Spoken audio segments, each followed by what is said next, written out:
राधे राधे। आप सभी को मेरा प्रणाम। आपका दिन शुभ और मंगल हो। तो आइए, आपका स्वागत है आपके अपने चैनल व्रत कथा में। तो आज की वीडियो में हम कार्तिक माह के 16वें अध्याय को बड़े ही प्रेम पूर्वक श्रवण करेंगे। सुनो लगाकर मन सभी, संकट सब मिट जाए।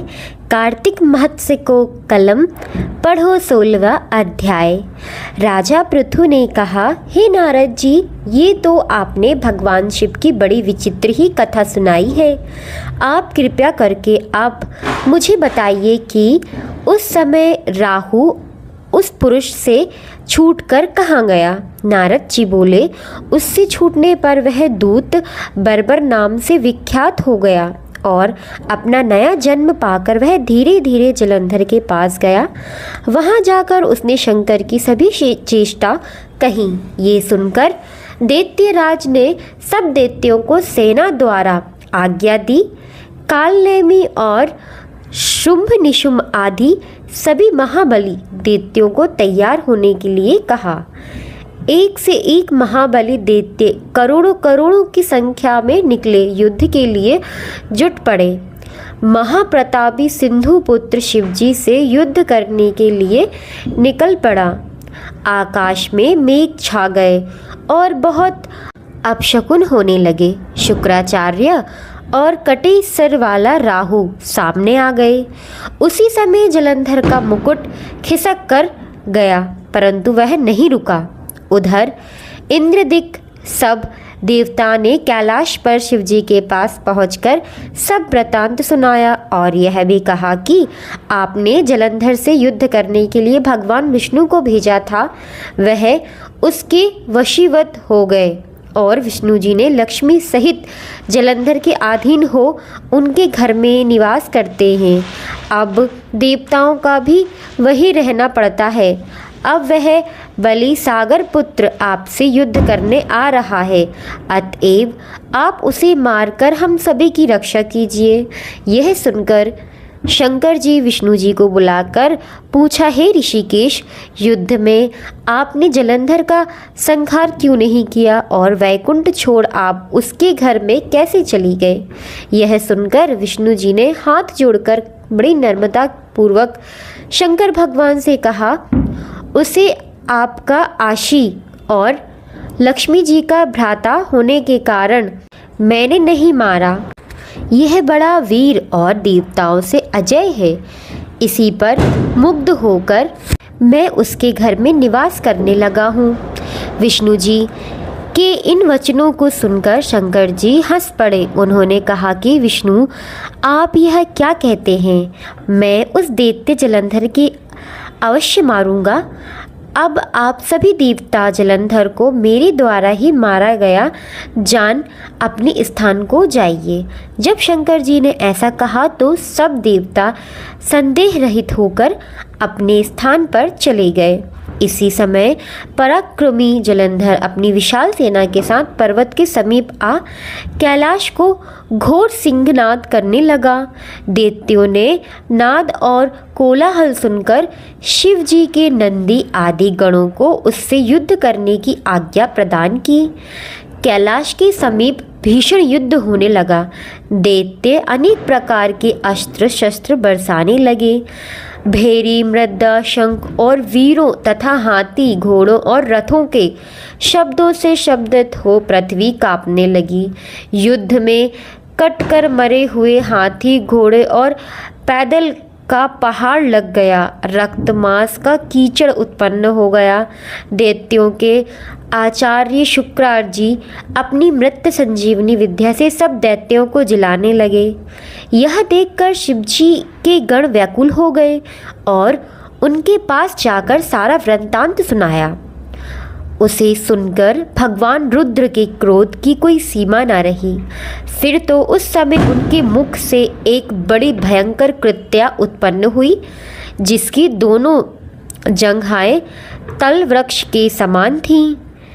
वह युद्ध भूमि में जा सब असुरों का चर्वण करने लग गई और फिर वह शुक्राचार्य के समीप पहुंची और शीघ्र ही अपनी योनि में गुप्त कर लिया। फिर स्वयं भी अंतर ध्यान हो गई। शुक्राचार्य के गुप्त हो जाने से दैत्यों का मुख मलिन पड़ गया और वे युद्ध भूमि छोड़कर इस पर शंभु निशुंभ और कालनेमी आदि सेनापति ने अपने भागते हुए वीरों को रोका। शिवजी के नंदी आदि गणों ने भी, जिसमें गणेश और स्वामी कार्तिकेय जी भी थे, दैत्यों से भीषण युद्ध करना आरंभ कर दिया। प्रिय मित्रों, तो यहाँ पर हमारा कार्तिक महत्स्य 16वां अध्याय का समापन हुआ। आइए प्रिय दोस्तों, अब आपको सुनाते हैं कार्तिक महत्स्य में दीपदान और कार्तिक स्नान करने की कितना फल पुण्य है। आइए कार्तिक मास की यह मार्मिक कथा जो पुण्यों की शक्ति को बढ़ाता है सुनते हैं। बहुत समय पहले की बात है, एक राज्य में जयध्वज नाम का एक अत्यंत प्रतापी और धर्मनिष्ठ राजा राज्य करता था। वह केवल शासन ही नहीं करता था, बल्कि धर्म कर्म भी उसकी गहरी आस्था थी। राजा का सबसे प्रिय कार्य था प्रतिदिन प्रातःकाल भगवान विष्णु के मंदिर जाना। वहां जाकर राजा किसी सेवक पर निर्भर नहीं रहता था।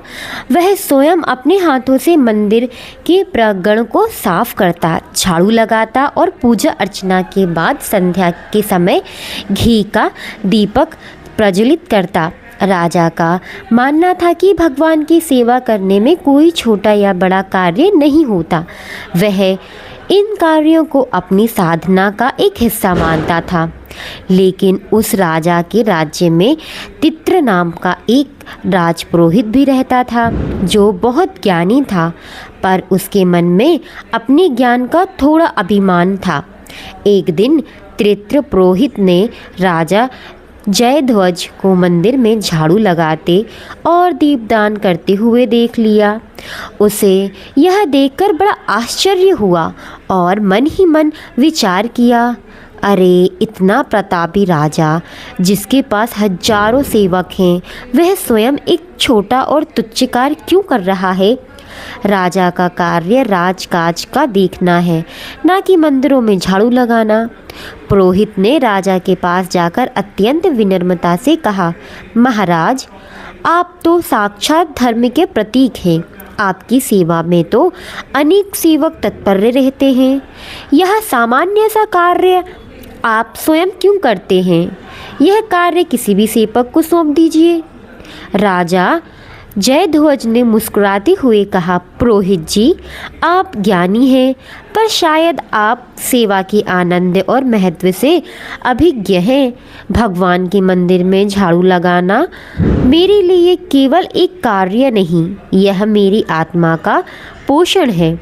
कार्तिक मास चल रहा है और इस मास में भगवान की सेवा एक कण भी अनंत गुना फल देता है। दीपदान तो अकाल मृत्यु का भय भी मिटा जाता है।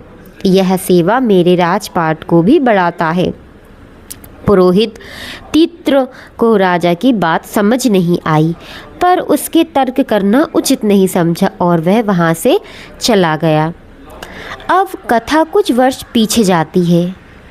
एक दूसरे राज्य में, इसी राज्य से कुछ दूरी, एक छोटा सा नगर था, जहाँ धर्मदत्त नाम का एक गरीब व्यक्ति था। धर्मदत्त दिन भर मजदूरी करके किसी तरह अपना और अपने परिवार का पेट भरता था। गरीब और अभाव के बावजूद वह स्वभाव से बहुत दयालु और धार्मिक था। उसे कार्तिक मास का विशेष ज्ञान था। वह जानता था कि इस पवित्र महीने में भगवान विष्णु की पूजा और तुलसी सेवा का कितना अधिक महत्व है। लेकिन उसकी गरीबी ऐसी थी कि वह महंगे अनुष्ठान या दान पुण्य नहीं कर सकता था। धर्मदत्त की पत्नी का नाम चंद्रा था। वह भी पति के समान ही आस्थावान थी। एक दिन कार्तिक मास में चंद्रा ने अपने पति से कहा, स्वामी, यह मास कितना पुण्यदायी है, पर हमारे पास दीपदान के लिए घी भी नहीं है, ना मंदिर को सजाने के लिए कुछ है।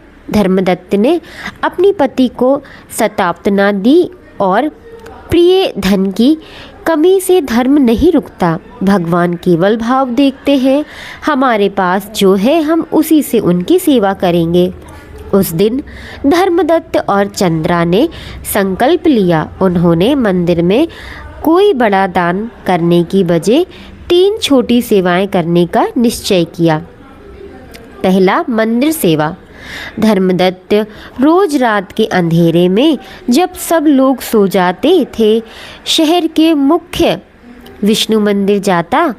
वहां अपने फटे हुए वस्त्र के एक टुकड़े से पूरे मंदिर के फर्श को धीरे धीरे पोंछता, ताकि एक भी धूल का कण ना रह जाए।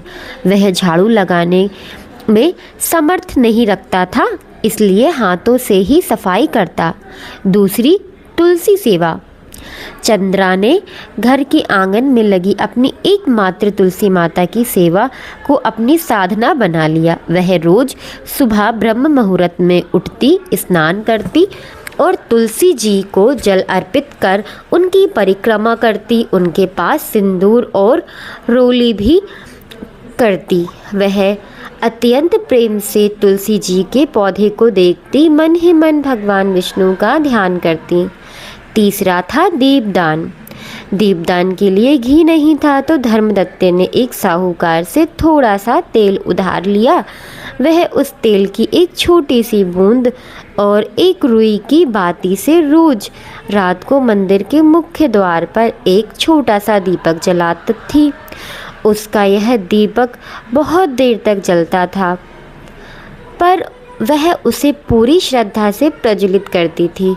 एक रात जब धर्मदत्त मंदिर में अपना फटा वस्त्र लेकर सफाई कर रहा था और उसके कोने में मुश्किल से जलता एक छोटा सा तेल का दीपक रखा, तभी नगर के कुछ ग्राम राक्षस यानी पहरेदार जो होते हैं, उनकी नज़र उस पर पड़ी। अंधेरे में फटे हाल कपड़े पहने एक आदमी को मंदिर में देखकर रक्षकों को लगा कि मंदिर में कोई चोर डाकू है जो चोरी करने आया है। उन्होंने कुछ सोचे समझे बिना ही धर्मदत्त को पकड़ लिया और लाठियों से उस पर प्रहार करना शुरू कर दिया। धर्मदत्त चिल्लाया, मैं चोर नहीं हूँ, मैं तो बस भगवान की सेवा कर रहा हूँ। यह कार्तिक मास है, मैंने कोई पाप नहीं किया। लेकिन रक्षकों ने उसकी एक न सुनी। वे तब उसे पीटते रहे तब तक कि धर्मदत्त के प्राण पखेरु नहीं उड़ गए। धर्मदत्त की मृत्यु उसी छोटे से दीप के पास हुई जिसे उसने बड़ी मुश्किल से जलाया था। जैसे ही धर्मदत्त ने अंतिम श्वास ली, एक अविश्वसनीय घटना घटी। आकाश से एक दिव्य विमान उतरा। उससे भगवान विष्णु के दूत विराजमान थे। वे दूत धर्मदत्त की निष्प्राण देह के पास आए और बोले, हे भक्त, तुमने इस कार्तिक मास में अत्यंत निर्मल भाव से हमारी सेवा की है। तुम्हारे एक एक कार्य में प्रेम और समर्पण भरा था। मंदिर में झाड़ू लगाकर तुम्हारा पुण्य, तुलसी सेवा का तुम्हारा समर्पण और वह छोटा सा दीपदान, इन सब ने मिलकर तुम्हारे समस्त पापों को नष्ट कर दिया। आओ, हम तुम्हें परम धाम लेकर चलने आए हैं। दूतों ने धर्मदत्त की आत्मा को अत्यंत सम्मानपूर्वक उस दिव्य विमान पर बिठाया और विमान वैकुंठ की ओर चल दिया। जब वे स्वर्ग के मार्ग से गुजर रहे थे, तो धर्मदत्त ने एक क्षण के लिए नीचे पृथ्वी की ओर देखा। उसने देखा कि ग्राम रक्षकों को अपनी भूल का एहसास हो चुका था और वे पछताप कर रहे थे। उसने अपनी पत्नी चंद्रा को भी देखा, जो पति की मृत्यु के शोक में डूबी हुई थी, पर फिर भी तुलसी माता की सेवा में लगी हुई थी। परम धाम पहुंचकर धर्मदत्त को वह स्थान प्राप्त हुआ जो बड़े बड़े राजाओं और योगियों को भी मिलना दुर्लभ है। अब कथा फिर से राजा जयध्वज के पास आती है। राजा जयध्वज अत्यंत प्रतापी थे, लेकिन उनकी कोई संतान नहीं थी। राजा और रानी दोनों बहुत दुखी रहते थे। एक रात राजा ने एक सपना देखा जिसमें भगवान विष्णु ने उन्हें दर्शन दिए और कहा, राजन, तुम बहुत धार्मिक हो, अब पर तुम्हें पुण्य में अभी कुछ कमी है। तुम अपने राजपुरोहित तित्र से मिलना, वह तुम्हें एक उपाय बताएगा। अगले दिन राजा ने पुरोहित तित्र को बुलाया और उन्हें अपना सपना सुनाया। पुरोहित तित्र ने राजा को ध्यानपूर्वक सुना और फिर अचानक उनके मन में एक बात आई। उन्होंने कहा, महाराज, मैं आपको एक कथा सुनाता हूँ। पुरोहित ने फिर राजा को अपने पूर्व जन्म की कथा बताई। राजन, मेरा पूर्व जन्म धर्मदत्त के नाम से हुआ था। मैं बहुत गरीब था पर कार्तिक मास के महत्व को जानता था। मैंने अपनी पूरी श्रद्धा से मंदिर में झाड़ू लगाने की सेवा की, तुलसी सेवा का संकल्प लिया और तेल का एक छोटा सा दीपक जलाया। मेरी मृत्यु ग्राम राक्षसों के हाथों हुई, पर मेरे उस निष्काम सेवा के पुण्य ने मुझे सीधे वैकुंठ धाम को पहुंचा दिया। कई कल्पों तक मैंने स्वर्ग में सुख भोगा। उस दीपदान और सेवा के पुण्य के फलस्वरूप ही मैंने इस ज्ञानी ब्राह्मण तित्र के रूप में जन्म लिया है। परंतु राजन, पुरोहित के आगे कहा, आपके और मेरे पुण्य में एक छोटा सा अंतर है। आप मंदिर में सेवा करते हुए स्वयं राजा मानते हैं, जबकि मैंने स्वयं को केवल सेवक माना था। आप यह कार्य कर्तव्य मानकर करते हैं और मैंने इसे प्रेम मानकर किया था। मेरे छोटे से दीपदान और झाड़ू ने मुझे मुक्ति दिलाई। आपके पास सब कुछ है, पर आपका पुण्य अभी अपूर्ण है। पुरोहित ने राजा से कहा, महाराज, आप निसंतान हैं क्योंकि आपके पुण्य में प्रेम और निस्वार्थ भाव की थोड़ी कमी है। पुरोहित तित्र ने तब राजा को उपाय बताया। उन्होंने कहा, हे राजन, आप अगले कार्तिक मास में किसी निर्धन और निस्वार्थ भक्त की सेवा करें, उसकी भक्ति को अपना आदर्श बनाएं। यह मास आपको पुत्र प्रदान करेगा। राजा जयध्वज को यह बात सुनकर बड़ा पश्चाताप हुआ। उन्होंने उसी क्षण अपने राजसी वस्त्रों को त्याग किया और वह कार्तिक मास में एक साधारण सेवक की तरह रहने लगे। उन्होंने मंदिर में झाड़ू लगाना और दीपदान करना जारी किया, पर अब उनके मन में ना कोई अहंकार था, ना ही कोई दिखावा। वह स्वयं को भगवान का एक तुच्छ सेवक मानकर कार्य करने लगे। राजा के इस सच्चे हृदय परिवर्तन और विनम्र सेवा से भगवान विष्णु अत्यंत प्रसन्न हुए। अगले ही वर्ष राजा जयध्वज के घर एक अत्यंत तेजस्वी पुत्र का जन्म हुआ, जिसके आगे चलकर एक महान और धर्मपरायण राजा के रूप में ख्याति प्राप्त की। प्रिय भक्तों, इस कथा का सार यह है कि कार्तिक मास में दीपदान, तुलसी पूजा और मंदिर की सेवा का महत्व केवल मात्र में नहीं बल्कि भाव में निहित है। चाहे आपके पास घी का छोटा दीपक हो या तेल की एक बूंद या मंदिर में झाड़ू लगाने के लिए एक फटा हुआ वस्त्र ही क्यों ना हो, यदि वह सेवा निस्वार्थ प्रेम, समर्पण और सच्ची श्रद्धा से की जाती है तो वह सबसे बड़ा पुण्य बन जाता है, जो न केवल सांसारिक सुख देती है बल्कि अकाल मृत्यु के भय को भी मिटाकर अंततः मोक्ष प्रदान करती है।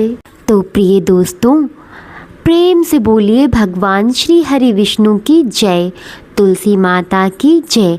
अगर आपको ये कथा अच्छी लगी हो और आपको इससे प्रेरणा मिली हो तो मेरे चैनल को ज़रूर ही सब्सक्राइब करें और लाइक करें और कमेंट में जय श्री हरि विष्णु बिल्कुल लिखना ना भूलें। जय तुलसी माँ लिखें। इसी के साथ हम प्रिय भक्तों, अब तुलसी महारानी के भजन के साथ हम इस वीडियो का समापन करेंगे। तो आइए तुलसी माता जी का भजन श्रवण करें और गायन करें। तुलसा महारानी महापतरानी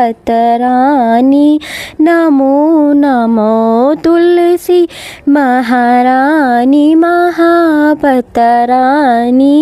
नमो नमो हर की पटरानी नमो नमो कौन से महीने में बोई रानी तुलसा तो कौन महीने हुई है हरियाली बनी है पट रानी नमो नमो असड़ा महीने में बोई रानी तुलसा असड़ा महीने में बोई रानी तुलसा तो सावन मास हुई है हरियाली बनी है पटरानी नमो नमो कौन से महीने में हुई तेरी पूजा कौन महीने में हुई तेरी पूजा कौन से महीने हुई हो पटरानी हुई हो पटरानी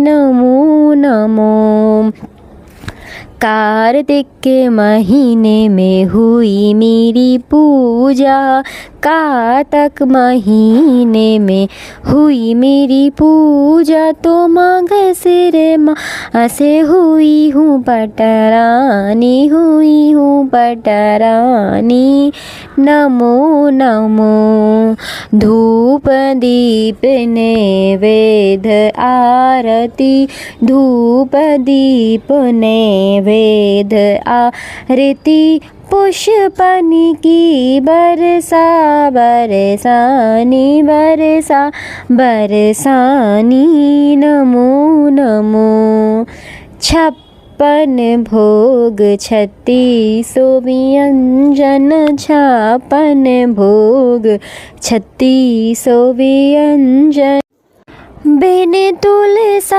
हर एक न माने ना एक न माने नमो नमो जो कोई तुलसा को सवेरे गाए तो श्री कृष्ण के दर्शन पावे रानी तो कोई तुलसा को सवेरे गाए तो श्री कृष्ण के दर्शन पाए जो कोई तुलसा को दोपहर को गाए तो खीर खंड के भोग लगाए प्यारे भोग लगाए नमो नमो तुलसा महारानी महापट रानी नमो नमः जो तुलसा को माई सांझे गावे जो तुलसा को सांझे सवे गावे तो श्री कृष्ण की आरती उतारे प्यारे श्री कृष्ण की आरती उतारे जो कोई तुलसा को आधी रात गावे जो कोई तुलसा को आधी रात गावे तो श्री कृष्ण के चरण दबाए प्यारे श्री कृष्ण के चरण दबाए प्यारे नमो नमः तुलसा महारानी महापतरानी नमो नमो। तो प्रिय भक्त, ये था श्री तुलसी जी का भजन। मुझे आशा है कि आपको भी इस भजन को सुनने में बहुत ही आनंद प्राप्त हुआ होगा। आपको इस भजन का कौन सा अंश सबसे ज़्यादा आपको पसंद आया? अपने विचारों और अपने सुझावों को कमेंट बॉक्स में लिखकर मेरे साथ ज़रूर साझा करें। मुझे आपके कमेंट्स पढ़ने प्रेरणा मिलेगी कि मैं और किस तरह की वीडियो आपके लिए प्रस्तुत कर सकती हूँ। सब्सक्राइब करने के लिए, अगर आपको यह प्रस्तुति अच्छी लगी हो तो और आप भी भक्ति संगीत में रुचि रखते हैं तो मेरे चैनल को सब्सक्राइब करना बिल्कुल ना भूलें। देखिए, भक्ति का यह सफ़र यूं ही चलता रहेगा और आप अगर सब्सक्राइब करेंगे तो अगली बार जब भी मैं कोई नया कथा या भजन प्रस्तुति लेकर आऊँगी तो आप यहाँ तक सबसे पहले पहुँचेंगे। इसी विश्वास के साथ आप सब्सक्राइब बटन को दबाएं और बेल आइकन को भी दबाएं ताकि आप एक और कथा को सुन सकें।